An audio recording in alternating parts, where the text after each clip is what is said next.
তো এরপর আমরা চলে আসছি আমাদের পরবর্তী টপিক সেটা হচ্ছে যে ডবল বন্ড এবং ট্রিপল বন্ড কোনো জৈব যৌগে থাকলে তার নামকরণ কি হবে।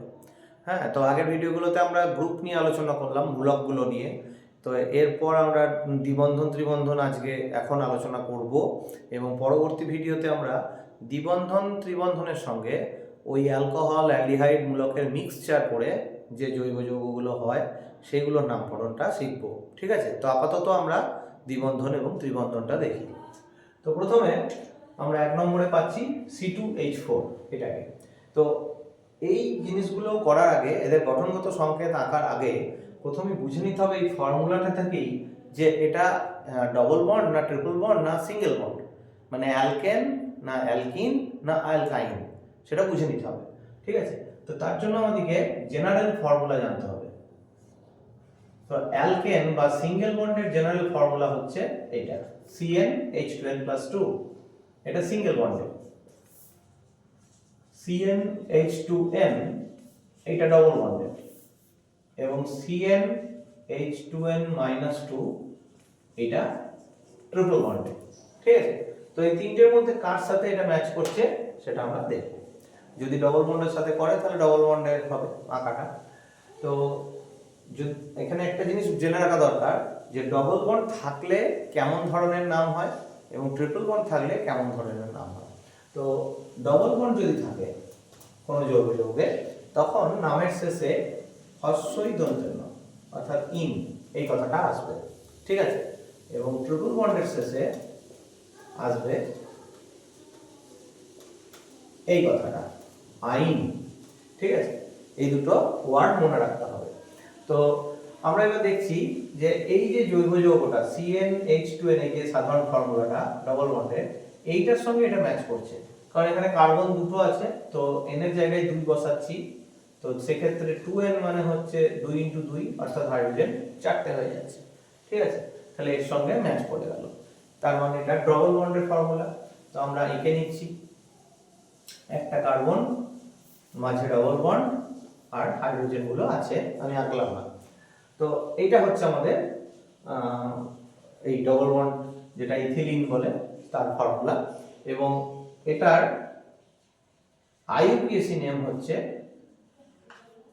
ইথিন বা ইথ 1-ইন। এখানে নাম্বারিংটা করতে হলো না, কারণ এখানে দুদিক থেকেই যেদিক থেকে খুশি নাম্বারিং করা যাবে। এদিক থেকে বাঁ দিক থেকে করলেও যা হবে, ডান দিক থেকে করলেও সেম হবে, তাই জন্য নাম্বারিংটা অতটা ইম্পর্টেন্ট নয়। ইথ 1-ইন এটা হচ্ছে নাম, বা ইথিন এটাও লেখা যেতে পারে। ঠিক আছে, তো কেউ যদি মনে করে যে 1-ইথিন লিখবো, সেটাও ভুল নয়, 1-ইথিনও চলবে। তো এই হলো প্রথমটা। তো এরপর হচ্ছে 2 নম্বরে C2H2 আছে।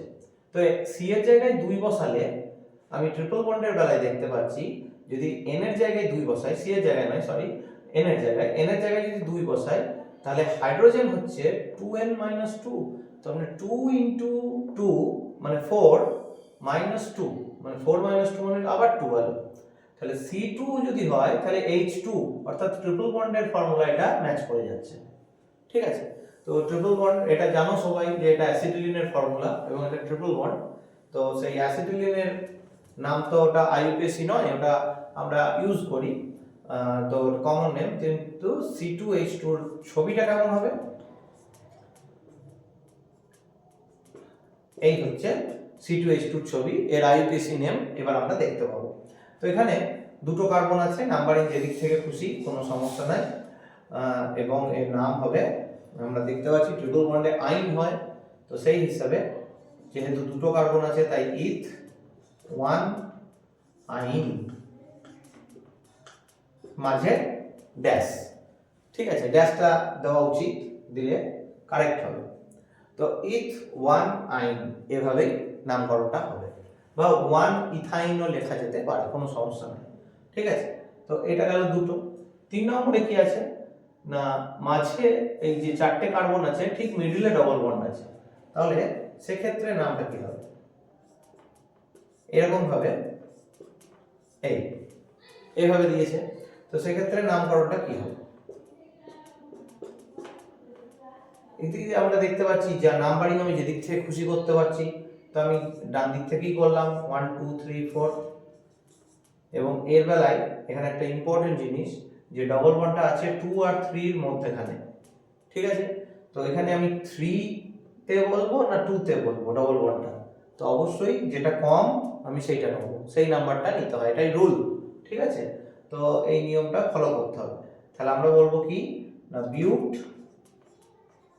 বিউট ড্যাশ 2 ড্যাশ ইন, বিউট 2 ইন, এই নামটা আমরা বলবো, বোঝা গেল। তো এদিক থেকে নাম্বারিং করলেও সেম আসতো। এরপর হচ্ছে 4 নম্বর। এই যে 4 নম্বর কেসটা, এটা কিন্তু খুবই ইম্পর্টেন্ট একটা কেস, স্পেশাল কেস। কেন স্পেশাল না, এটা ডান দিক থেকে যদি দেখি তাহলে ট্রিপল বন্ডকে পাচ্ছি প্রথম কার্বনে, বাঁ দিক থেকে যদি দেখি তাহলে প্রথম কার্বনে ডবল বন্ডকে পাচ্ছি। তো এখানে সমস্যা হচ্ছে কাকে প্রেফারেন্স দেবো, ডবল বন্ডকে না ট্রিপল বন্ডকে নাম্বারিং এর বেলায়। তো মনে রাখতে হবে এটা সবসময় ডবল বন্ড হবে, ঠিক আছে। তো ডবল বন্ড এখানে প্রেফারেন্স হবে, তাই এই দিক থেকে 1 2 3 4 হবে, ঠিক আছে।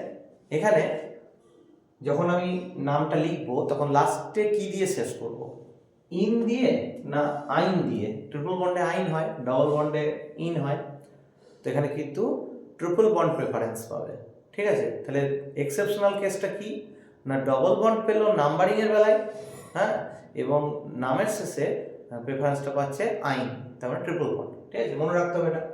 তো এর নাম হচ্ছে তাহলে বিউট, 4টে কার্বন, বিউট 1 ইন হলো, কারণ 1 আর 2 এর মধ্যে 1 হচ্ছে কম, তাই সেই হিসাবে 1টাকে আমি নিলাম 1 ইন। এবং 3 আর 4 এর মধ্যে ট্রিপল বন্ড আছে, আমরা আবার কমটাকেই নেব, 3 নেব, 3 আইন, ঠিক আছে। তো এই হচ্ছে, এবার মাঝে ড্যাশ দিয়ে দিলাম, বিউট 1 ইন 3 আইন। তো এই নামটা আমাদেরকে মনে রাখতে হবে খুব ভালো করে, কারণ এটা একদম এক্সেপশনাল কেস, একদম স্পেশাল কেস একটা, ঠিক আছে। তো এর পরের ভিডিওতে আমি কি দেখাচ্ছি না, এই ডবল বন্ড এবং ট্রিপল বন্ডের সাথে কিভাবে অ্যালকোহল, অ্যালডিহাইড, কিটোন, অ্যাসিড এই গ্রুপগুলো যুক্ত হলে নামকরণটা কেমন হবে, ঠিক আছে।